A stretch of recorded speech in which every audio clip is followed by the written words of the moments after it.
Well, before they made their decision, I was saying it's Yuki, just because he was performing brilliantly on the racetrack itself. His qualifying is always very exciting to watch. And then I think what has improved the most, and I know Helmut Marko was critical of him a couple of years ago, a year or two ago, was his race pace. And his race pace was a little bit all over the place. But that has improved as well. So the package, I thought, was the right package to put into that position. Now, Liam did a brilliant job when he came in replacing Daniel. He did a good job up against Yuki. Did he beat Yuki and dominate Yuki? No. Did Yuki probably dominate Liam? Probably slightly, but he's got the more experience at the same time. I like his feistiness that Yuki can do for someone who's only about 3'11", tiny little driver, but he's got a hell of a lot of energy that's there. And I think that's something that he needs to have when he goes and now has that chance at Red Bull. But he's up against Max. And it's not always just Max. It's Ayrton Senna in the past. It's Nigel Mansell in the past. It's Lewis. It's Fernando Alonso. Those guys just always have that something extra. Whenever they're sort of struggling, they can always sort of dip their hand in their back pocket and find a couple of tenths. Like they always do. So his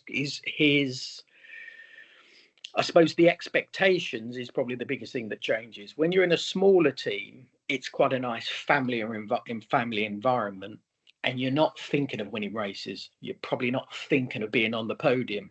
But when you get in a big team, you're expected to be on the podium, and you're probably expected, if the car's good enough, let's say, to win races. So the pressure is completely different when you get into those big teams.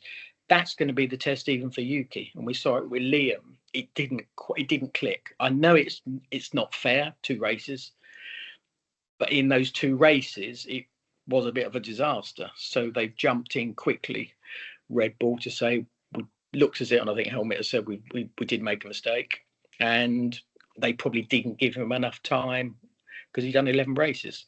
That's all. Some people take a bit of time to get into the role that they're expected to be into. So it's tough, but it is tough. Formula One. It's not fair. You know,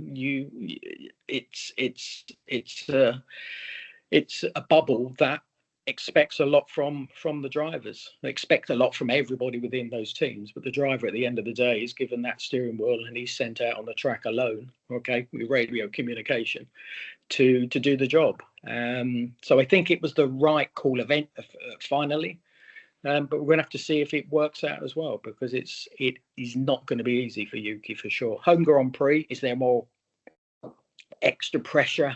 To be honest, from my experience, every race was the same. Didn't matter if it was the British Grand Prix. It was lovely if you could do well at the British Grand Prix, but it didn't elevate you. Although Nigel, I think he said he gained a second a lap, I think it was, when he went to Silverstone. I always used to go, well, why don't you get a second when you go to all the other races you race at? So the pressure is on, but the pressure is always on. Doesn't matter if it's a Japanese Grand Prix or whatever Grand Prix it may be. But I hope it works for him, because I've liked and enjoyed what I've seen, and I've liked that development that's happened for him. In qualifying, he's always been quick, but it's now that race pace that has actually come together as well. So fingers crossed it works out for him. I feel sorry for Liam, but Liam will be in a better place because of it being back in that family environment, and hopefully they can bring the best of him, as we've seen with Pierre Gasly as well, where it got him,